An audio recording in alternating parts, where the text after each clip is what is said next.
grab your pre-workout and turn up that volume. It is time for a new episode of the Powerlifter's Den with your host, Cam Smith. Hello, everybody. Welcome back to another episode of the Powerlifter's Den. I'm your host, Cam Smith, and today I got a guest across the world. She has the highest female raw total. Sarah, why don't you introduce yourself? Hey guys, my name's Sarah Rainbow, and yeah, I've just currently taken the all-time female total. So yeah, that's me. Yeah, so I think to get started, let's kind of talk a little bit about what got you into powerlifting, whether it was maybe a sports background or if there was any, influences in your life. Yeah, I was always like sporty as a kid. Like I played soccer and I played like rugby union growing up, and then I stopped playing. Then I started boxing, and we obviously did like strength and conditioning, like to go with it. And then I just enjoyed doing the weights a whole lot more than the cardio that went with it. Yeah. Yeah, we were running like 50 Ks a week or something silly. Like, Oh, geez. yeah, it was too much. Yeah, Yeah. I mean, I feel like for a lot of people, the like for me, like one of my favorite parts about football, American football, was the being in the weight room. So I feel like a lot of powerlifters spawn from that kind of world. Yeah, yeah. And then I was just like training at the gym one day, and there was a powerlifting coach there, and she's like, "Do you even know what powerlifting is?" I was like, "No." She's like, "Oh, there's like a novice comp coming up in like 6 weeks or something. Like, do you want to do it?" And I was like, "Sure." And then it was just from there, just didn't stop. So yeah, you remind everybody what your total was and what lifts you hit to set the new record. So I squatted 315. I benched 177.5 and deadlifted 282. I'm not sure what that is in pounds. I think it's like 1708, if I believe correctly, because I'm pretty sure the record before is 1703 or something like that. But possibly, yeah. Yeah, it is kind of funny converting back and forth because like even some feds over here they use the calibrated kilo plates, so like for attempt selection it can be a nightmare for some of us. Yeah, I bet. So what meet was it that you set the record? It was like a WRPF comp down in Tasmania. So I think it was like their state kind of like competition. I was just invited down to be like a guest lifter because I had previously like competed like the weekend before. But yeah, it was just the perfect day in the end, so we ended up just going for it. So when you went into it as a guest lifter, did you even have that in your mind at the time, or was it kind of? We were kind of like, we'll just see how the warm-ups go, and then we'll just throw it on the bar and see what happens. Because obviously there was kind of like nothing to lose, which obviously worked in my favor. But we just went for it. So did you go 9 for 9 that day, or is it something that you pulled the total record on like your second attempt deadlift? Or yeah, no, I only took 7 attempts. I did 2 squats, 2 deadlifts. So we calculated what I needed for my seconds and then just went for it. So kind of, if you could kind of explain to us what the powerlifting scene kind of looks like in Australia, because obviously across the world it's way different, but you said there's WPRF out there, so kind of want to see what the differences are like. We've still got the same, like still got like a few feds. There's obviously like the IPF affiliate. There's like WRPF is quite big now. There's also Capo. I'm not sure if that's over in America. It might be. I'm not sure though. So yeah, there's like a few federations, and they all have their different little bits that they all have. But yeah, I've done like a couple of like the WRPF, and I've really enjoyed them. I think they've been quite good. Yeah, I think the WRPF is one of those federations that's kind of really making a name for themselves with these big raw meets. Yeah, and like the crew's all lovely, and like in Australia, like the crew that run it, they're all lovely, and it's always just like a fun time. Yeah. So I mean, I believe, correct me if I'm wrong, the big dogs meets are out in Australia, right? Yeah, they are. Yeah, so that's a different federation again. So that's that comes under Pro Raw, I think his federation's called. So yeah, again, another one. Yeah. So what do you have next coming up for you? What's kind of the goal for you for the rest of this year? I'm like in off season now, so just like taking a bit of a downtime because I've kind of prepped. I think we did like 5 preps kind of like back to back. So it's kind of nice just to have a little bit of a downtime and just work on a few things. I might compete like later in the year, but yeah, we'll see how we go trekking towards it. Yeah. Have you got to travel out of the country to compete, or you only competed in Australia so far? No, I've only been in Australia so far. Yeah, definitely would like to come overseas, but I hate flying, and America's a fair old flight. Yeah, I think it's like 20 hours something flight. So yeah, it's a fair old flight. I'd yeah. have to knock myself out or something. So for the off season, what are some of your building points that you're focusing on? So the main one for this off season is my deadlift. It kind of we would get to like the end of the prep and it would just fall apart. So we're just really focusing on that this time and really build like a strong foundation to work from. Yeah, is that something that kind of drops off as your fatigue increases, or is it something that's like hard to recover from as well? Mostly just like when fatigue drops off, I kind of I can't get behind it as much, and I can't control it as much. So especially when it gets heavier, like more whip on the bar, like all that sort of stuff, kind of like plays a part too. So just trying to control that and not let it like pull me forward. So Yeah. What does the frequency of your deadlifts look like in terms of going heavy? so in prep, it's kind of like we only go like every 3 weeks. The other two are similar volume, but obviously like not as intense. And yeah, that seems to work for me because I can recover. It takes a fair bit to recover between sessions, so it seems to work. Yeah. What are some of your favorite secondary or like accessory movements that really help with your deadlift? I think like heavy RDLs, like they've always been like a staple in my programs. That's like my secondary deadlift, I suppose you could call it. We keep them quite heavy and like a low rep range. I think always are very beneficial. But yeah, other than that, and then like a pause deadlift or something is always pretty good too. That's pretty much all we really stick with. Yeah. So actually, we can kind of go into that a little bit with the pause deadlift. I've kind of heard both sides with it being kind of pointless, and some people thinking they get a lot out of it. I think my personal opinion is it has more translation to a sumo pull, so I kind of wanted to hear your thoughts on it. Yeah, I think like, and especially for me, because like the transition from like the pull from the floor is like what fucks me up. So being able to control it with a pause, yeah, I guess it depends like what your deficiency is. Like if you're strong off the floor, they're probably not going to do a lot. But yeah, because that's like my downfall. They seem to carry over fairly well for me. Yeah, because I think for me, it's like the idea of like with sumo having it way more important to kind of perfect your wedge, kind of being able to break that floor, pause, and then accelerate through versus conventional where it's kind of more grip it and rip it, but not obviously it's not at the end of the day if you're doing it well, but there's that difference. Yeah, for sure. I think it definitely benefits sumo a lot more than conventional. Yeah. So I guess more into your training, besides your deadlift frequency, I guess how many days you train a week and kind of what break down what your schedule looks like. Mine's pretty like low and it's like pretty like specific kind of thing. So I train like 4 days a week. I squatted twice this prep, but my secondary squat was like in sleeves and quite low intensity. So like Monday would be squat day with my heavy RDLs. Wednesday would be bench and just like upper accessories. Friday was sumo and like a light sleeve squat. And then Saturday again just bench and upper accessories. So where do you train out of? I train in a gym called Steel and Stone. It's like close to like Brisbane City. Yeah, it's like a powerlifting pretty much specific gym, so it's pretty cool. Yeah. And do you have a coach as well? Yeah, Gus Cook's my coach. He was in Brisbane for a while, but he's like just moved overseas, so we just converse online and tells me what to do. How long have you been working with him for? This will be like at the end of the year, will be like my 9th year with him. So it's been he knows me inside and out. Yeah. I feel like developing that relationship with your coach and athlete, being able to have someone under your belt for 9 years, like it's got to be like second nature at this point, kind of giving you what to do.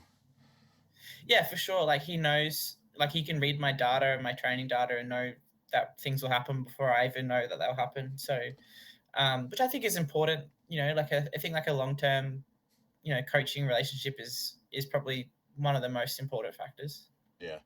And so how long have you been competing for? This is my 10th year competing. Yeah. So I started at like IPF. Which I don't know, just it's not my vibe. Um, and then I think I did 2 years IPF, and then I changed to like GPC over here.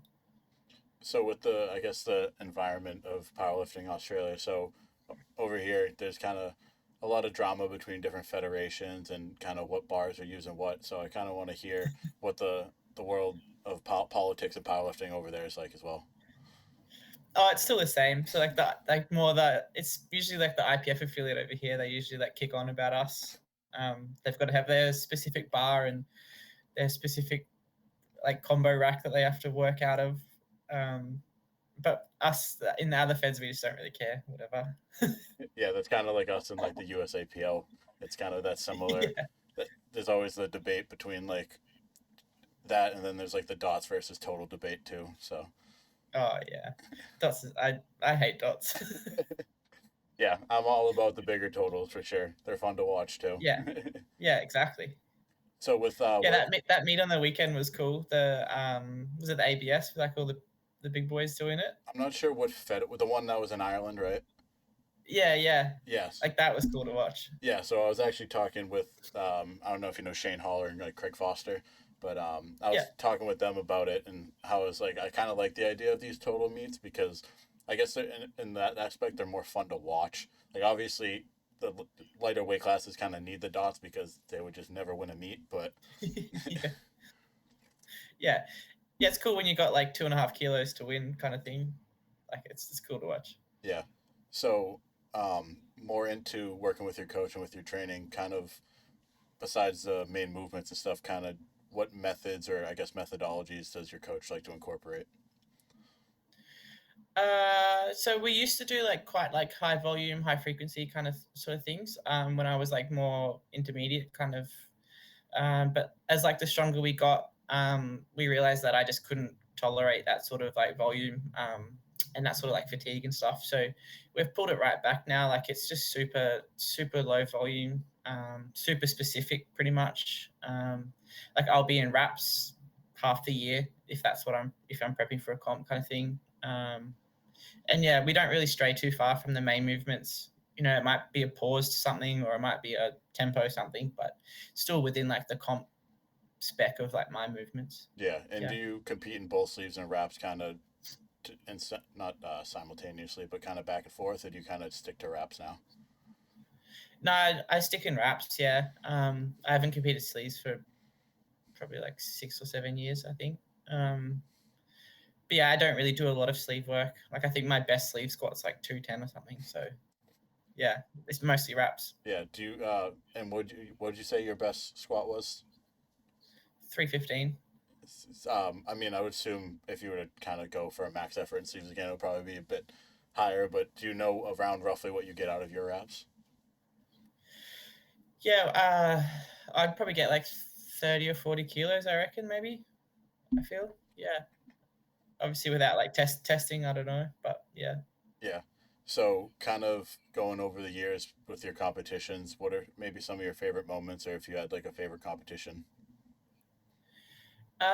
There's been a couple. I think like Pro Raw that I did last year. I took like the Australian total record, which was something massive for me. Like that was something that I'd like worked towards for like my whole lifting career. Like it would already be, that kind of like goal in the background that would be cool to tick off one day. Yeah, and we managed to like tick that off. So that was cool. And then definitely like the Tassie comp, like just not even like the total that I did, but just like the whole experience of that comp was really cool. Yeah. So in Australia, I know over here in the U.S., especially in the Northeast region, like multiply lifting is kind of growing again, and it's kind of a big thing. Especially that's like what I'm surrounded by a lot. What does that look like over in Australia? Uh, to be honest, I don't really know. Like I've seen like a few. There's a few obviously, but I don't know if it's taking off as much as I've seen over there. There's a few people that do like it's like bench shirts and that sort of stuff, but I'm not too sure about. Yeah, so I don't really get into. People keep trying to tell me to put a bench shirt on, and I'm like I couldn't be bothered. Yeah, it's always interesting to ask like a top level raw person if like they've thought about getting into gear, because it would kind of be interesting to see like some of these super high raw totals like translated into multiply and see how it works. Yeah. I wonder if it would like throw us off though, because we're just like not used to it. Maybe, I don't know. Yeah, no, I've put on some loose briefs and like some shirts before, and it's just a whole different ball game. So it definitely is a skill and makes you appreciate that, instead of like online where people are just like, oh, you're just cheating. I feel like I'd feel too claustrophobic wearing it. Oh yeah, the bench shirts are not fun.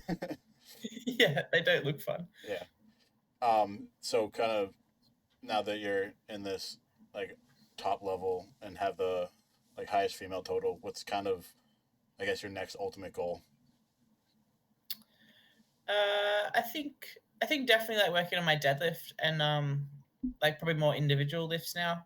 Um, try and get my deadlift like as high as I can. Um, and yeah, just keep like ticking along. Like there's no real massive goal that I have. Um, but yeah, just like keep getting better and just keep ticking along Yeah. until I hate squatting. Squat's my favorite, so I don't. I think I wish meat's allowed squat only instead of push pull and deadlift only. It's like the one lift that just gets shunned. Nah, see, squats are my least favorite. So So with the, like you said, you have the highest female raw total. What weight class did you do that in?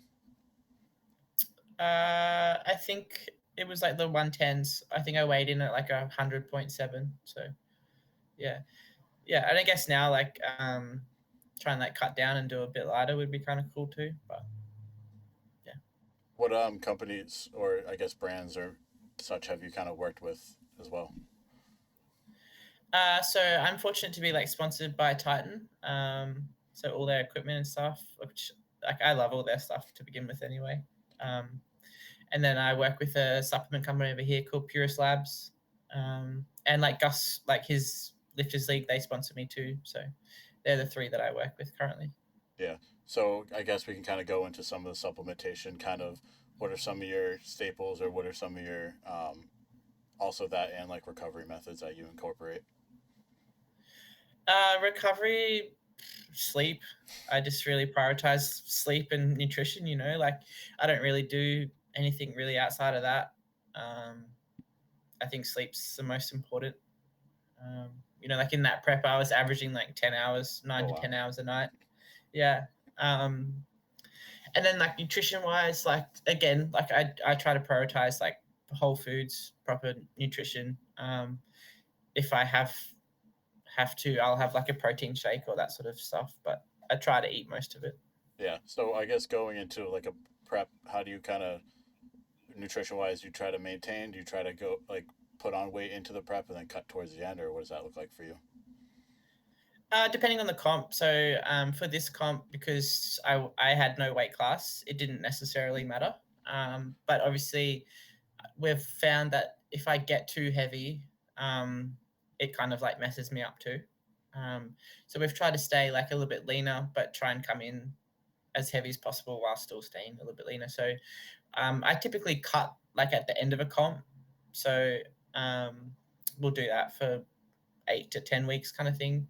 And then we'll reverse out of that and then just like ride the reverse until comp pretty much. So I think like for that comp, I was eating like just under like 5,000 calories, I think. So yeah. With the cut itself, do you do any water cutting? Is it more just kind of reducing the calories, or? Just reducing calories. Yeah. I've done one water cut in my life and I don't really want to do one ever again. Yeah. um, but again, like we'll probably have to start like looking into that now because obviously like the comps now with dots for the money kind of prizes and stuff like that. So we'll have to like prioritize that sort of stuff now.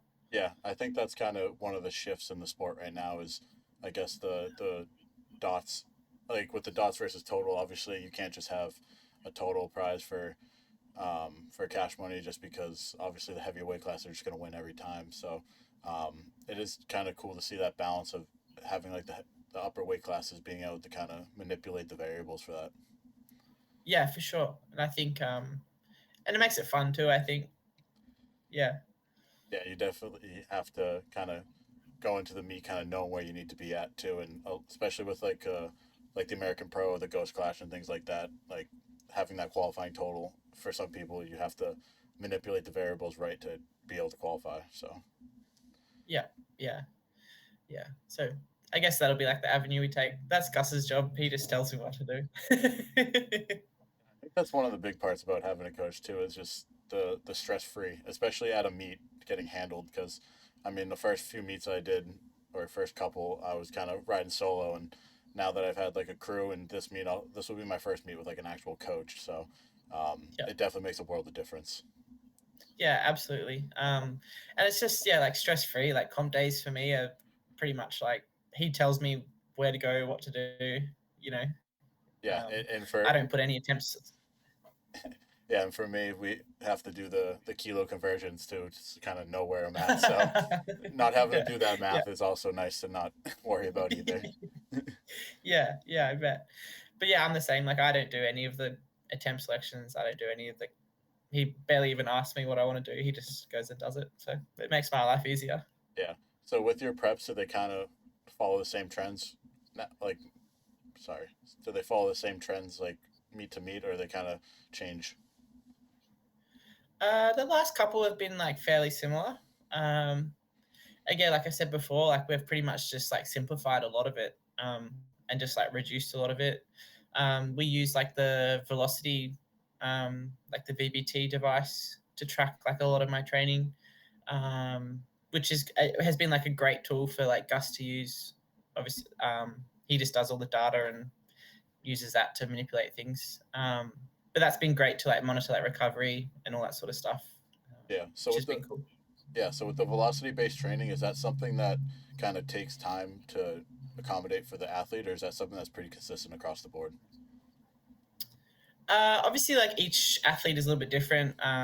So you kind of, well, Gus does it all again. So like I just get told, but he creates like a profile that's like specific to each person, and then he'll follow like the data trends like throughout your training and. So like obviously like it's dependent on each person. So like your speeds might be faster than my speed, say. So, um, but yeah, that's he tracks all that and goes through all the data and stuff.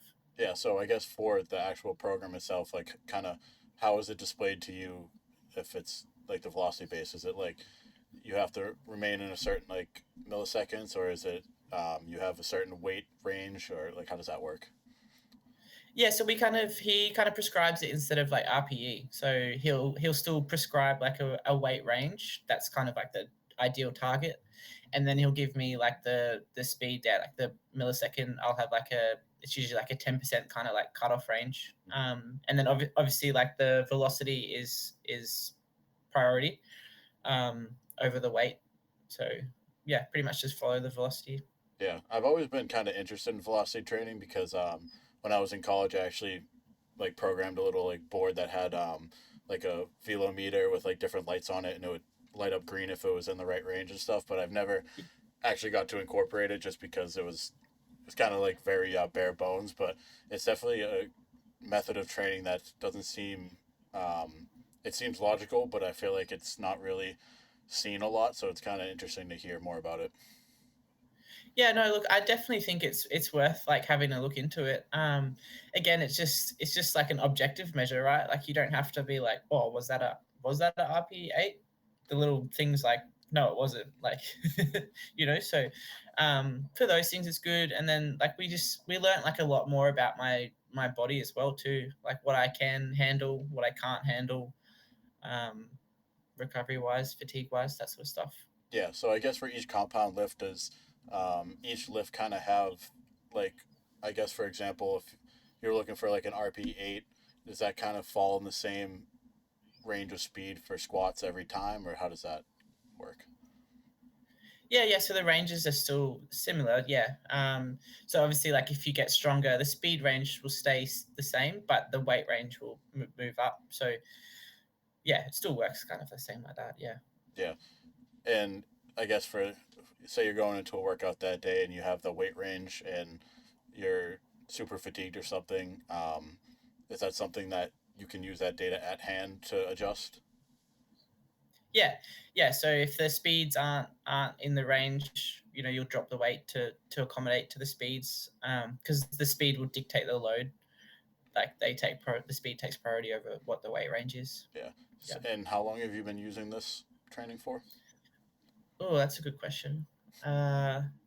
Maybe like 4 years, maybe 4 years. Yeah. And is it use a camera or is it using the wire that goes onto the barbell? No, so I just have it's like a little round device that like is magnet, and it will sit on the end of the bar, and it kind of just like has like LED lights that spin around, and it just travels with the bar. Yeah. And I guess going into does your coach incorporate that during a meet for? Well, no, because I don't use that. Never mind. Yeah. No. That would be kind of Yeah. interesting No, to you see can't. too, if they could record that and be like, all right, well, this move there, so you can go up to this. Yeah, I mean it would be cool, but yeah, you can't just walk out with your little like, sorry guys. Yeah, let me just put this on the combo rack real quick. Yeah. And I guess more into meet day itself, kind of what are some of the things that you do to prepare for that meet day, or maybe what is some like the day before or the morning of a meet? I'm pretty chill, hey. Like the day before, like I'll just put my feet up. I'll go for like a walk, do those sorts of things. Um, just like cruise around. I usually like watch a movie. Try to go to bed early. Um, and then yeah, it's usually like a similar routine. Like in the morning of the comp day, like I'll wake up early, have breakfast early. Sometimes I'll go back and sleep if I can. And then yeah, I like to get to the comp early. Like I don't like to be rushed. Um, I hate being late. So get there early, like get dressed early, put your suit and that sort of stuff on. And then I typically like start warming up like an hour, 2 hours before. Again, same sort of thing. Like I hate rushing through the warm ups and stuff. So, like I'll warm up like 2 flights before that I'm supposed to be on, just so I can have time to get it all in. And will you take your last warm up like relatively early in terms of before your first attempt, or do you like to kind of still space that out, just take your time with each warm up set? Still spaced out. Still probably like I typically do it like like the end of like the second flight, kind of before me, or like the start of the third flight. Sorry, third attempts, I should say, not the flight. So yeah, still a fair bit of time, but still close enough, I guess. And I guess besides the warm up itself, kind of what are some of, I guess, like the mobility or like the other warm up things besides getting under the bar that you like to do? My warm up routine is like pretty basic. Hey, like I don't really do a lot. I depends how I feel, obviously, but I typically just do some like hip mobility kind of stuff just to get my hips going before squats, especially, and some shoulder mobility sometimes if I'm feeling a bit stiff. But I have the luxury of like with the squat racks in, so I don't have to be super mobile with my hands. But yeah, that's about it really. It's pretty. I don't really do a whole lot, to be honest. And for, I guess, the mindset portion of it, kind of what are some of your thoughts in going into attempts or kind of going into a meet for you? Uh, Again, sort of thing. Like I try not to think about it too much. Like before an attempt, I'll just tell myself to like not think. And then because you've done it for how long, like your body knows what to do. It's your mind that'll stitch you up. So I typically like will put headphones on. I'll like step away from the crowd. Like I'll take myself to the back of the venue or back of wherever and sit by myself. And then Gus will call me out when I'm ready, and yeah, that's it. Just try not to overthink it. Try not to like overhype myself either. Yeah. Yeah, that's kind of something that I've learned a lot this past year is not getting too hyped up for a lift and not and just turning my brain off because the more you think the worse the lift's gonna look. Yeah, exactly. Yeah. And I found that too, like if I just say to myself like over and over again, like don't think. And it seems to pay off. So Yeah. And I guess that too going more into the kilo plates too, that's something for me that it's like I can't really think about it nearly as much because the conversion it's like I haven't technically probably touched that weight before, so it's not something I have to think about like if it's like a even number like double zeros or a big no for some of people because it gets in their head. So yeah, well maybe that's a blessing, the conversion. For sure. I mean, I despise using kilo plates for deadlifts, but Get used to it. yeah, for sure. Because I was talking to someone about they actually did a kind of like a not like a study, but just kind of like a little experiment to see like the difference between how much it takes to break the floor with kilo plates versus like normal like pound plates or iron plates, and there's actually like a pretty big difference. So, Oh, really? yeah, so that's something that now that for like my clients and for me, if I'm in prep, I'm definitely using the kilo plates because I don't want to have any surprises on meet day. Yeah, for sure. Yeah, like it, and that's what it is. Hey, like sometimes it's like the little things that can throw you off. And yeah, if you practice them, then you'll be fine. No surprises. Yeah. And for your wraps, do you prefer like a really tight wrap? Do you kind of go middle ground or Yeah, pretty. I go really reasonably tight. I think Gus will typically get like 9 to 10 revolutions around my knee, so is that with the 2.5 meter probably very ones tight. or 3 meter? You use 3 meter. 2.5, 2.5. Oh wow. Yeah, yeah, And you use the Titan ones, I'm assuming. yeah. The THPs. I've always squatted in them, and I really like them. So um, I think they're a little bit thinner than like some of the Lily bridges and that sort of stuff. I think you can get like an extra revolution out of them, which I prefer to have like that more, yeah, more compression. Yeah, I use the Elite FTS Patriot ones, and they're very stretchy, and I like kind of having that variability for like when you're warming up, you don't need to crank them down super tight, and you can kind of Yeah, ease into your full wrap.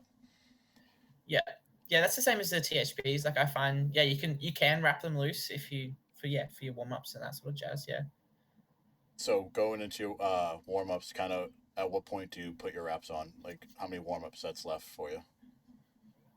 I wrap pretty early, to be honest. Like I'll do up to like 2 reds aside, bare knees, and then I'll go 3 reds and I'll put wraps on straight away. Yeah, just to get like a climate like used to it, like it's, yeah, I don't know.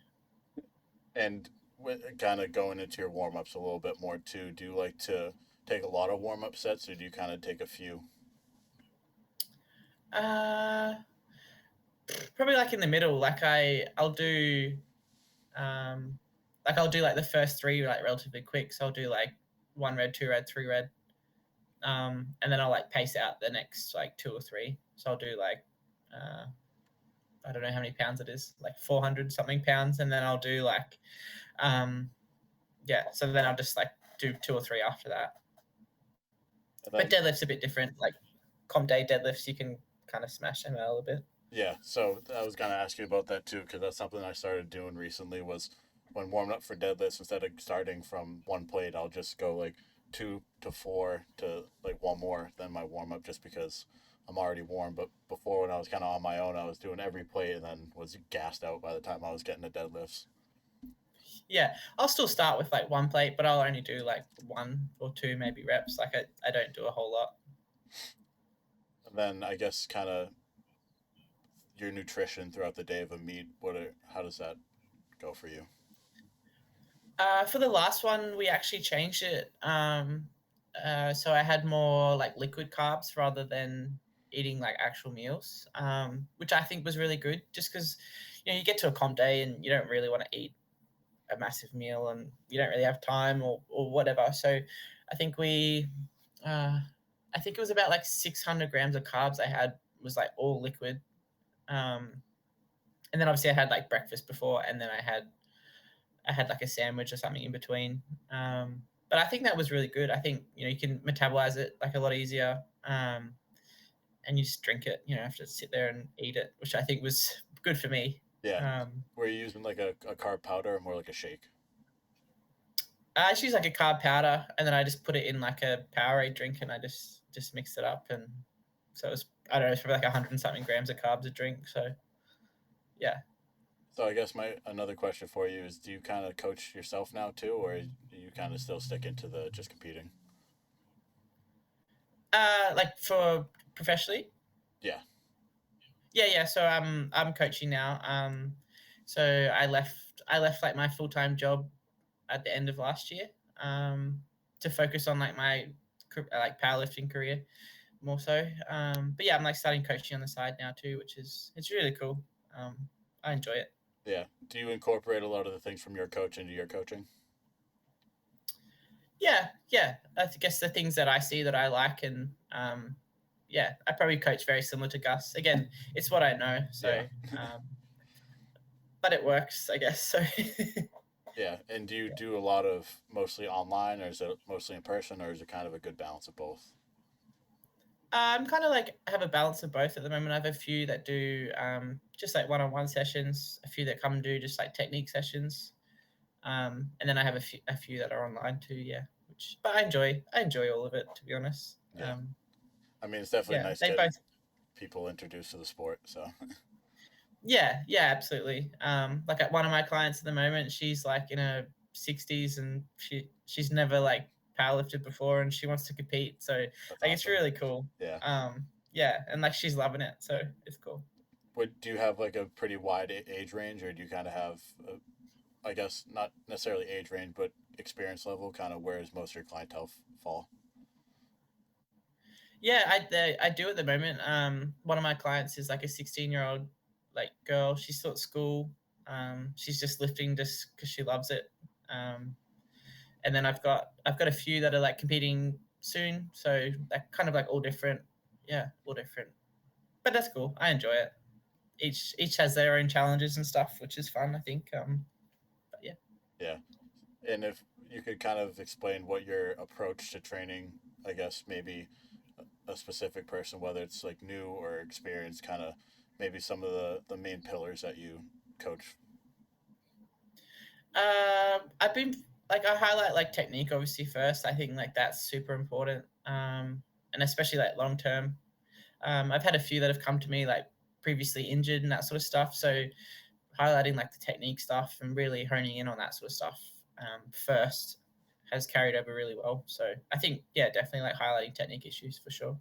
Yeah, I think that's huge, especially for newer lifters, just for the safety and the longevity, and um, especially I think the another shift in the sport now is the longevity aspect of it. I feel like a lot more people are taking care of their bodies, whether it's nutrition, recovery, and actually like being able to lift and kind of hit their peak at way later years than 15, 20 years ago. Yeah, for sure. It's definitely switching a little bit. Like I think definitely people are, yeah, the long term game is definitely playing a part of it now, which is amazing to see. I think. Yeah. Other than coaching and kind of training itself, kind of what are some things that you do outside of powerlifting?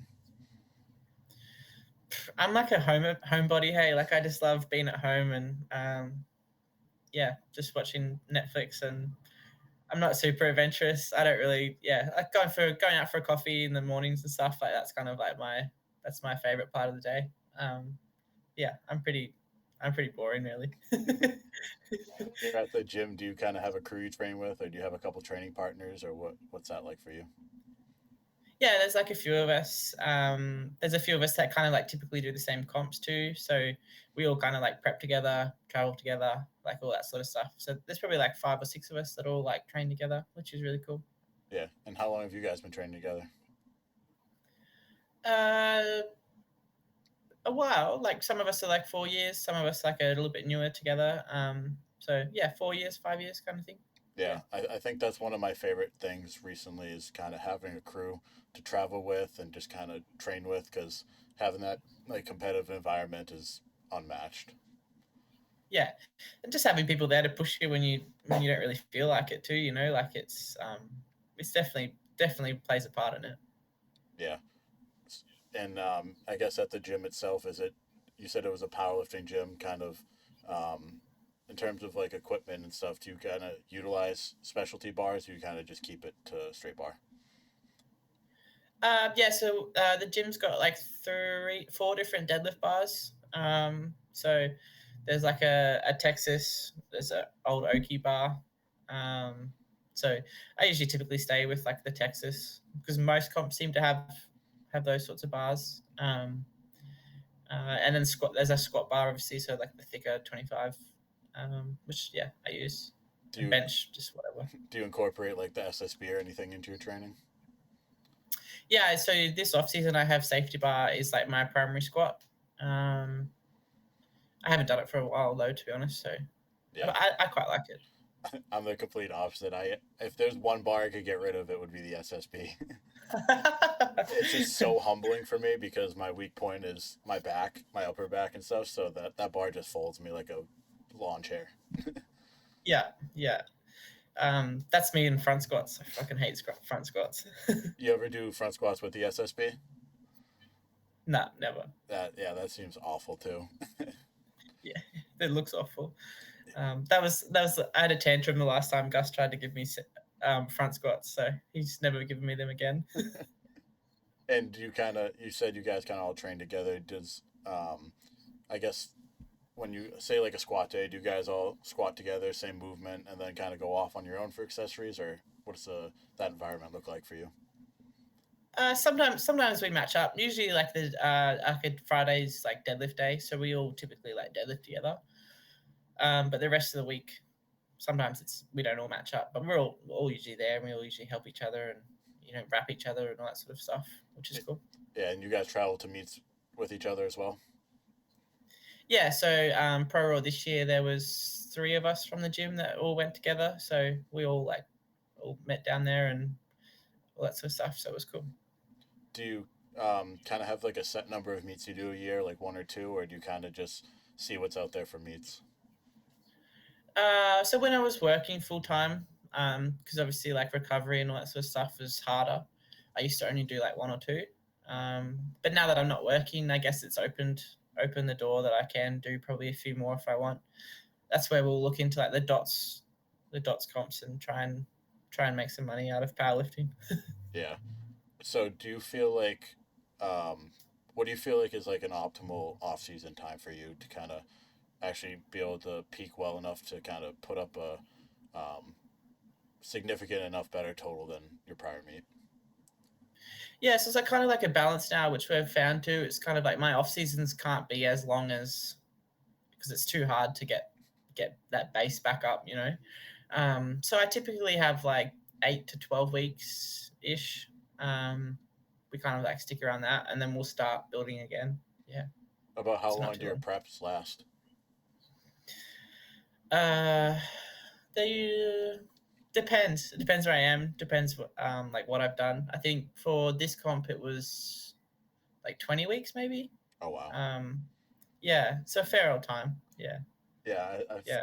for me, most of my preps are usually like 8 to 10 weeks. So, um, I don't even know if I'd want to do a 20 week prep. It just seems way too long. I don't even 20 weeks out. I don't even know what meet I'm doing. So,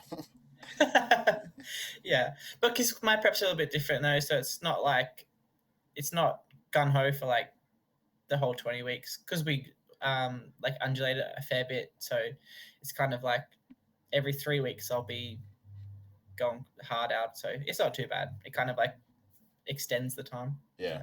So I guess when does your kind of peak happen? What does like the last few weeks of prep look like for you?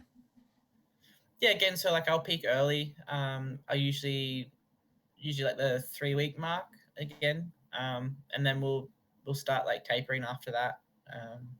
But we don't typically like test all 3 in one go. We'll space it out. Um, yeah, usually do like squat and bench together, and then like the week before I'll do deadlifts kind of thing. So do you deload kind of each compound within your prep? Yeah, so like squat and bench usually will deload at the same time. Deadlifts will deload like a little bit earlier because they take longer for me to recover from. Yeah. And so you said in the off season you were deadlifting heavy once every 3 weeks, or is that during prep? During prep, off season we're kind of just like linear progression at the moment, so it's not too bad. Yeah, but I'm only doing like 2 sets, so it's not too bad. Yeah. Yeah. So that is something too for me. Deadlifts kind of fry me, and I kind of have found the range, but this prep I've been kind of doing a lot of heavy deadlifts, and the fatigue's there, but I don't know, something's been clicking. So don't fix what ain't broken. So That's it. Yeah, that's it for sure. Yeah, do you having the find time, what were you gonna say? having like that little bit of more time between, I think has definitely helped me. Like rather than having like shit sessions backed up against each other. Like give yourself like that one session just to recover and then have a good one the week after. Yeah. So would you say you kind of found your sweet spot in terms of prep that kind of works best for you? Yeah, definitely. Like the last two, we've like definitely, well, Gus has definitely nailed them. They, yeah, the less is more kind of is working. So Yeah. I always I joke around about like, especially with deadlifts, the less you deadlift, the stronger you get at it. yeah, I think so. And do you kind of incorporate conventional into your training as well, or? Nah, never. I haven't done conventional for probably a year and a half now, 2 years maybe. Like I used to pull conventional for a long time, and then again, it just used to get to like the end of the prep, and my back just couldn't tolerate it. So um, yeah, we just switched to sumo, and it seems to be like more forgiving. I think on your spine, and that again like long term longevity kind of stuff. I think sumo is great for that. Yeah, I think so. A lot of people that I know, especially the ones who pull sumo, I feel like they all have different kind of ways to do it. I know a lot of people that will just stick to strictly sumo, and some people will train conventional almost all the way into their prep and then switch to sumo. So I was kind of just wanted to hear how you incorporated it. Yeah, I guess it depends like what you can tolerate. Hey, like because I squat quite wide and sumo quite wide, I think my hips can tolerate it fairly well. So we just keep it in. And I think doing like the heavy RDLs and stuff balance that out. So I guess you could say conventional because I do RDLs, I guess. But With the heavy RDLs, kind of what do your sets and rep schemes look like? it's typically like 3 to 4 sets and then like 3 to 4 reps. So quite heavy at like a RP8 kind of weight. So fairly heavy. I think like during this prep, I worked up to like 240 for 3 or 4 or something. So like heavy. Yeah, Yeah. that's some heavy RDLs for sure. Yeah. I guess with the RDL itself, do you kind of is it more of a tempoed RDL or is it more of an explosive? Definitely like tempo on the way down. And then I try to be like somewhat explosive on the way up. We also like limit the range too. So they're not like full RDLs to the floor. I kind of go like just below my knee kind of, but which I think is enough. I don't think you have to do a full range if you're doing sumo. Yeah, yeah. I think the RDLs are interesting because you see some videos out there that are just scary to watch. Yeah, yeah, yeah. I think like you're just overloading the hinge. I don't think you have to go full range. Yeah. So I think this is kind of a good time we can kind of wrap things up here. So I'll ask my final question. If you could give a powerlifter or someone going into their first meet a word of advice, what would that be? Just take your time. Like you've got so much time in the platform. And just enjoy it. Take it all in, and yeah, don't rush things because you'll fuck them up. We all know Yeah. that. Yeah. No, patience is a virtue. Use that full minute for sure.